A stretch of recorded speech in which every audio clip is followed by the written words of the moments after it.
ఒక very good evening. నేనైతే మైత్రిలోనే వచ్చేసిన. అమ్మాయ అటు ఇటు ఈవినింగ్ అయిపోయింది, డ్యూటీ అయిపోయింది. ఇప్పుడైతే బస్ స్టాప్కి వెళ్తున్నా. మీరంతా ఏం చేస్తున్నారు, ఏం తిన్నారు, ఏం ప్రిపేర్ చేసారు కామెంట్ చేయొచ్చు కదా. అయితే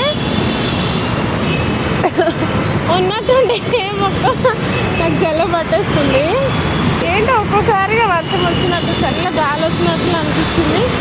డ్యూటీలో ఉన్నాను, పని చేస్తుంటే అసలు అంతే జలుబడు, ఒక్క నిమిషంలో జలుబడుతుంది నాకు. ఏంటో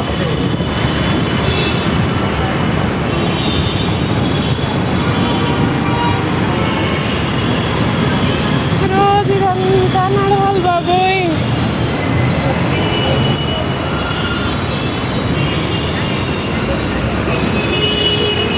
బస్సు అయితే ఒకటి కూడా లేదు. బస్సు వచ్చినాక వెళ్తాం. అందాక చూస్తున్నాను ఈ ఏరియా ఎంతమంది తిరిగారో కామెంట్ చేయండి. ఇక్కడ కుప్పలు జనాలు ఉంటారు. మైత్రిలోన అమీర్పేట అంటేనే అసలు మనుషులు అన్నట్లు ఎంత కుప్పలు జనాలు ఉంటారు.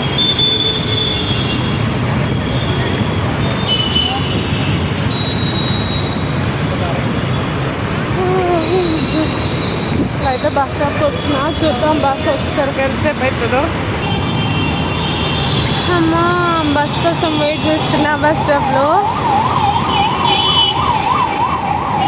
రోడ్ ఎక్కితే ఏం సౌండ్లు, అమ్మ బాబోయ్ తల పగిలిపోతుంది అసలు సౌండ్లకి. నా వాయిస్ సరిగ్గా వెళ్ళిపోయేది అనుకుంటా కదా. 10 నెంబర్ బస్సెస్ అయితే ఫుల్ వస్తాయి ఫ్రెండ్స్ ఇక్కడికి. కొంచెం ఉప్పల్వి 10 నెంబర్ బస్సులు, సికింద్రాబాద్ బస్సులు, 9X 9F ఇట్లా ఫుల్ వస్తాయి బస్సులు.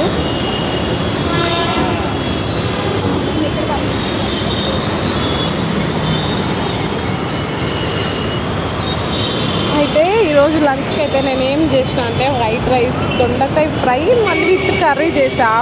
హాఫ్ కర్రీ హాఫ్ ఫ్రై, ఇంకా తోటకూర పప్పు, బీట్రూట్ ఫ్రై, కోకోనట్ వేసిన, అంటే మామూలుగా కోకోనట్ కర్రీ టైపే. దానిపైన ఏదో గార్నిష్ కోసం గ్రేట్ చేసేసి పచ్చి కొబ్బరి వేసిన అనమాట. అంతే. ఇంక ఇప్పుడు ఈవినింగ్ అయితే నేను ఏం తిని మీకు తెలిసిందే. Morning evening black coffee. నేను బ్రేక్ఫాస్ట్ చేసే వరకు 10 లెవెల్ అవుతుంది ఒక్కొక్కసారి.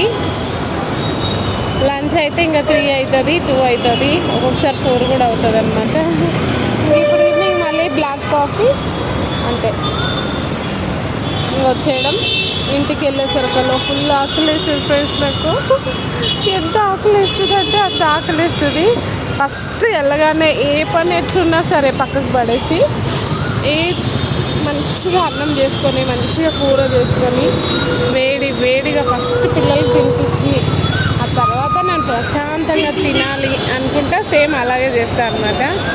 సరే బస్ అయితే ఇంకా రావట్లేదు. మీకు ఈ సౌండ్ వస్తూ ఉంటాయి కదా. ఎంతసేపు ఉందాం, మళ్ళీ మాట్లాడతాం మరి. బాయ్.